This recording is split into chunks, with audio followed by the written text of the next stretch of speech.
This week on Screen It or Stream It, we get caught monologuing. Again.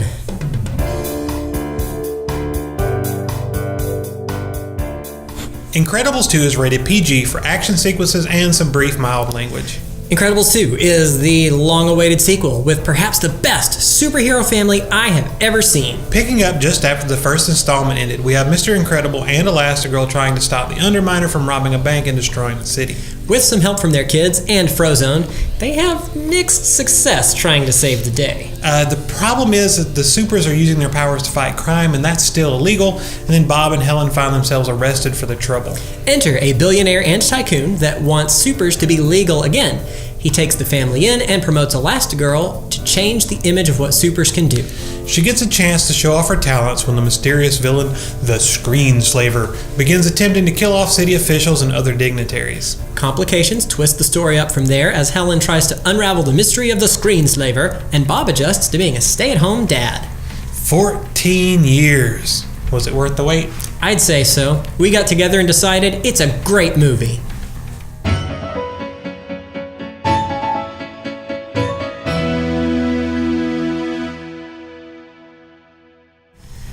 So yes, worth the wait, though still wish it had been sooner so we could have more of them by now, because they're awesome. Oh my gosh. Rarely do I see a sequel that goes that well, that does so many things that right. Now, not a perfect sequel. There's a few things I probably would have picked at, but I'm seriously, would be picking nits. I loved it. It was a great movie. Well, we talked about Super Troopers. We had to wait 17 years for that one, and we're kind of really disappointed. They just did the same thing. And not in a good way. And they really didn't with the Incredibles. Now there's superheroes fighting bad guys. We get a completely different bad guy, got a different story. We get a bunch more Jack in this one. He plays a big part in everything. So even though he was in the first one, he didn't really do anything till the end. So it was almost like having a new character thrown in. Yeah. Frozone got a bigger part. Still not a big enough part, but he got a bigger part. Can you have enough Frozone? Can't have enough Samuel L. Jackson. In fact, he could have his own Stand Froze Alone movie, and that'd be fine. And yes, absolutely, please sign me up for that.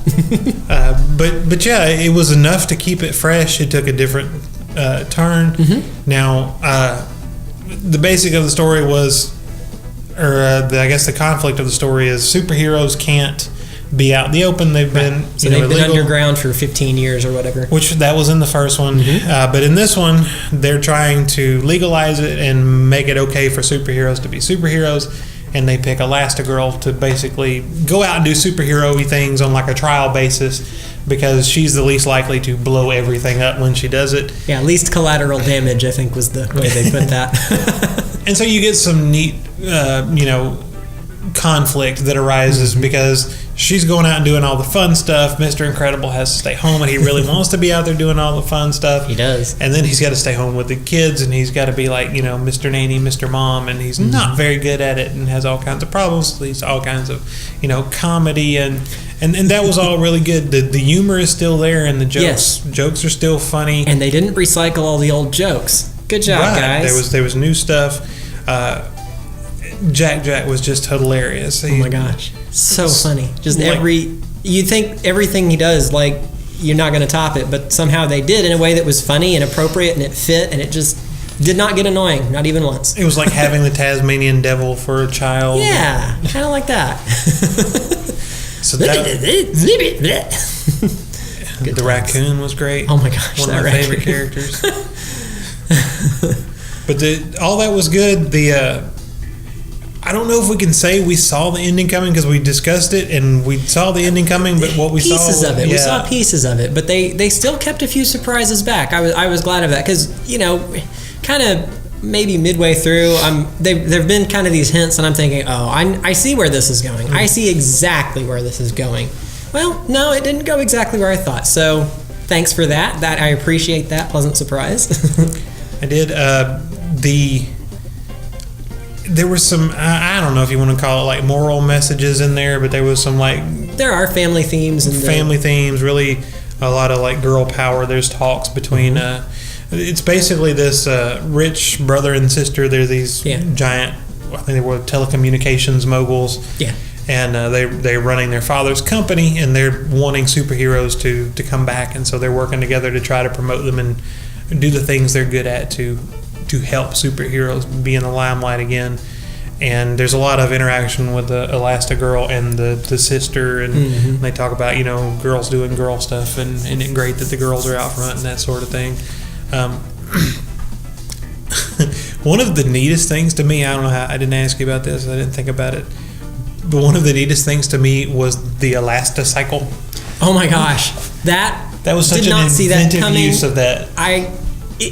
You couldn't do that in a live action movie. You just couldn't. But it's a cartoonish, so you accept it, and it's hilarious and fun and really practical in the way it was used. I just couldn't believe that was even a thing. But hey, it worked. That was really neat. I was surprised with that. She's got to have some super strength too, a little bit, a little bit, to make that even happen, because there's no way. But we ended up, I guess, we just got a lot more of what we got from the first. So we got a lot more Elastigirl. She got to be out, you know, kind of running point. We got a lot more, you know, Mr. Incredible out of his element. And in the first one, it was for his job. You know, we at the very first, he was working. Where he's not helping people, and he wanted to help people, and he was working in the office, you know, the insurance office, and just wasn't going. And this time, he's, like I said, playing Mr. Mom, and no sleep, and you can't do anything, can't keep up with the kids, and you know, there's a lot of stuff that a lot of conflict that comes from that. That was really funny. And of course, Violet, poor kid, had her teen drama with the boyfriend, and things weren't things weren't really working out there. And that was just, you know, that was fun. Always fun. I was a little disappointed that we didn't get so episode one, first one ends with the Underminer. The Underminer. And honestly, really, when it did that, I thought we'll never see him again. Like, that was just some kind of, you know, stupid, over the top, you know, to be continued thing that they did for. But he does show up in the second one. At the first, we get to see some different views of that event happening, him coming out. Well, I thought that was neat. But yeah, he's there, and I'm like, oh, okay, cool. He might be an interesting character, and then he's gone. Yep. And it's like, oh, and then they pretty much don't mention him. So almost like he came in at the end of the last one, he comes in at the first one, and then he's just gone. Yep. So maybe come back later sometime. He can always be back for a third one. Hope there is a third one. And hopefully not 14 years later. Hopefully, you know, maybe 5 years. 5 years would be great. Well, you know, and we had talked about a lot of times sequels don't live up to the original. A lot of times there's horrible sequels. Yes. While I think the original one, I enjoyed the original one better, but I love the original one. This one's still very good. It is. Either as good or almost as good. It's right. They're neck and neck for sure. And I think it's just the first one there's an indescribable quality. Now, I don't know, something thematically just resonated with me stronger in the first one. That's all it was. And because otherwise, I mean, the story's good, the action's fun, the comedy's great. I mean, well, the first one, you have the novelty of that. Yes, you know, everything's new. You don't know the characters, you get to know them. So everything is a surprise. Yeah, you come into the second with expectations. Right. So you don't get that. I did like Syndrome, the villain from the first one, better. Jason Lee, and just the whole the voice, you did it again. You caught me one. Like, you dog. I just loved that. He was a little more tongue in cheek, a little. It gave a lot more room for a humor that was that self-aware, poking fun at what it is of its own selfness, which was really self-aware.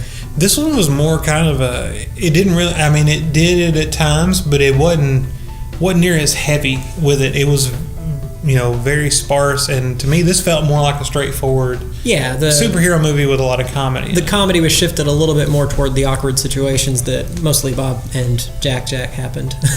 Yeah, and I mean, really there wasn't a whole lot of. There was a few little events that happened that were because of the screenslaver, the main villain, but really. For being a screenslaver, he didn't get as much screen time as you'd have expected with a name like that. But he caused a few little bad events to happen, and Elastigirl had to go out and save it. But really, the conflict came from superheroes not being allowed to be superheroes. Yeah. And Bob trying to be domestic. Domestic Bob.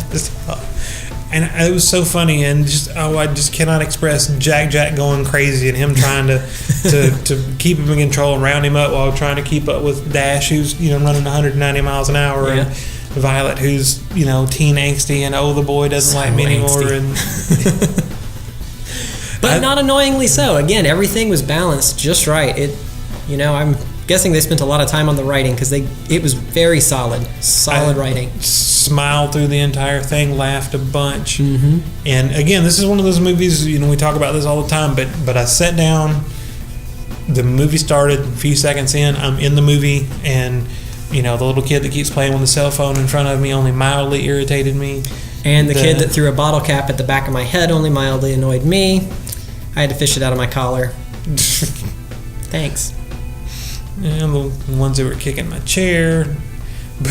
But the point was, when it was a kids movie. There was one. Jack would scream, and then they would scream. Oh, the one behind us? Yes. Yeah, every time. And it was the exact same voice and the exact same pitch.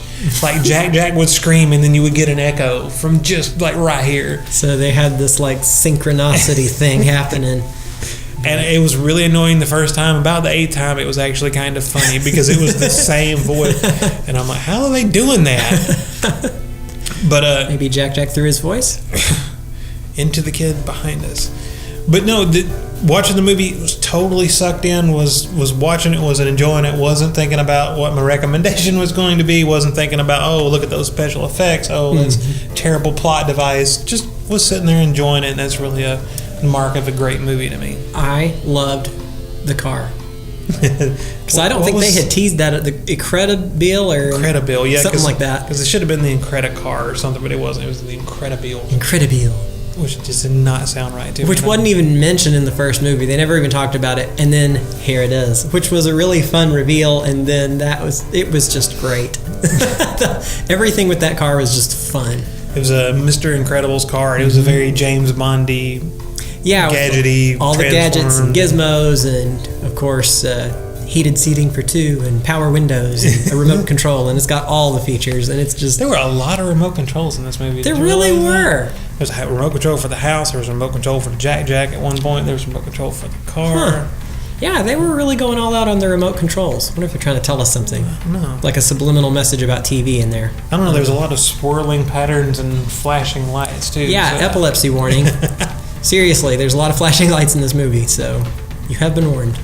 Yeah, the screensaver hypnotizes people by flashing lights on the screen, and at one point literally becomes the entire movie screen when they go into just flashing everywhere. So that will probably be bad. That thing should have a warning on it now that you say that. It did? Oh, it did? Yeah, when we walked in, I saw a little, of course, the theater was under construction, but they had the little paper sign, like, warning, Incredibles 2 has a sequence of flashing lights, so... Oh, okay. Yeah. They did. It was, yay high, but I saw it. Well, it's a little kid high, so we're good. Oh, yeah. Kids, remember to read all the warning signs for your parents. Because they won't. I'm surprised it wasn't in Braille, though. It's a joke. Gotcha. Let's see. So we love the kids, villain. Really, it's just all around. It was just good. It was a fun time. It was a good ride. It was funny. It was a lot of action. And we had talked about, I love the fact that it's a cartoon. There's so many things they did in there that would have been ridiculous. Like you said, so the Elasticycle breaks in half. Like there's a back wheel and a front wheel, and Elastigirl manages to stretch and move. And it really ended up being, it was really neat how they used it. If that had been live action, you would have been like, ooh, that's so bad. But in the cartoon, it works. And, she was jumping from rooftop to rooftop, and that would have been so bad. But... it works, and it's kind of a shame we don't have more. I would love to see some more superhero movies that were, animated in the Pixar, DreamWorks animation style, the 3D. You listening, DC? You should try this. DC makes good cartoons; they just don't make good movies. So maybe you should, give it a go. Call Pixar, call DreamWorks. Yep. Although Disney owns Marvel and Disney owns Pixar, so that's probably not going to work. But #Illuminati. We did get just another tease of Frozone's wife. Still have not seen her. Where are you? Hiding in the back room. yelling hilarious lines at the right moment. Well, I love that she yells at him to not go anywhere, and then he just goes everywhere. Yeah, he goes anyway. He's gone for days. No one ever misses him, and it's like, what is she doing at that? She just doesn't leave the house. She just yells at him while he's there. I'm sure he gets in trouble when he gets back. There were some other superheroes, because part of the thing there were a bunch of superheroes. Well, because the part of the deal was them trying to get the superheroes into the limelight again, and so they were digging up all these new superheroes. So and some of them were cool, some of them were funny, some of them were kind of gross. Yeah, the one I liked was her name Void? Yeah, and she made these like scatterbrain portals essentially, which was way cool. If you've ever played Portals, you'll get it. You'll love she it. is a living portal video game. Yep. You just bloop bloop and things would transfer through. It was great. So they had some really fun powers, and that kind of had to. Although again, they didn't have a really big part, but they played their part very well and added just a bit of spice to the story that was just right. Yeah. Got anything else on Incredibles? No, good movie. Really enjoyed it. Should go see it in theaters. Yes, definitely should. So, if people can't get out to theaters today, what do you got for a streaming option? All right. Thought long and hard about this. Good 15 seconds or so. No, really. My streaming option: Teenage Mutant Ninja Turtles, the original, the 1990 live action one. You got a lot of the same elements there. It's superheroes. Mm-hmm. You got the comedic action elements thrown in. Yeah. You've got kind of the family element, although here it's 4 turtles and a rat, but still, and a news reporter, and a Casey Jones maybe. Yeah, he shows up sometimes.